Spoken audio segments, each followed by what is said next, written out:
નમસ્કાર ખેડૂત મિત્રો, આજે આપણે ફિલ્ડ વિઝિટ માટે આવ્યા છે. તો આપણે ખેડૂતનો અભિપ્રાય જાણીએ. તો શું નામ છે આપણું? તમારું નામ? પટેલ. તમારો મોબાઈલ નંબર? 9727 98 15 34. આપણું ગામનું નામ? અવાખલ. તાલુકો? સિનોર. જિલ્લો? વડોદરા. ઓકે. તો આજે તમે આ દિવેલા કયા વાયા છે? અવની 11+. તો તમને અવની 11+ કેવા લાગે દિવેલા? સારા લાગે.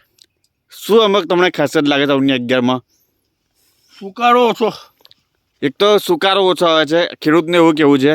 અને બીજું કે જ્યારે ઘોડિયા આવે, ઘોડિયાની સાઇઝ ખૂબ સરસ આવે છે. પાન ખૂબ લીલા હોય છે છેલ્લે સુધી. તો પાન જેટલા લીલા હોય છે એટલું એનું ઘોડિયા કન્ટિન્યુઅસ ચાલુ રહે છે. શું કહેવું છે કેવિનભાઈ? કેવિનભાઈ, આપણે કેટલા વર્ષોથી આ દિવેલા તમે બનાવો છો અવની 11+? છેલ્લા 6 વર્ષથી. 6 વર્ષથી કન્ટિન્યુઅસ અવની 11+નું વાવેતર કરે છે ખેડૂત. અને આપણે કેટલા વીંગો દિવેલા બનાવો છો ટોટલ તમે? અત્યારે લગીને 25 વીંગા બનાવતો હતો. ચાલુ વર્ષે 45 વીંગા. અને 45 વીંગો બધા અવની 11+ જ બનાવ્યા છે. અવની 11+. કન્ટિન્યુ 45 વીંગા અવની 11+ ખેડૂતો બનાવ્યા છે. તમે આ દિવેલા જોઈ શકો છો, ખૂબ સરસ દિવેલા આજે આપણે નજરે પડે છે. તો કેવિનભાઈ, તમારો ખૂબ ખૂબ આભાર.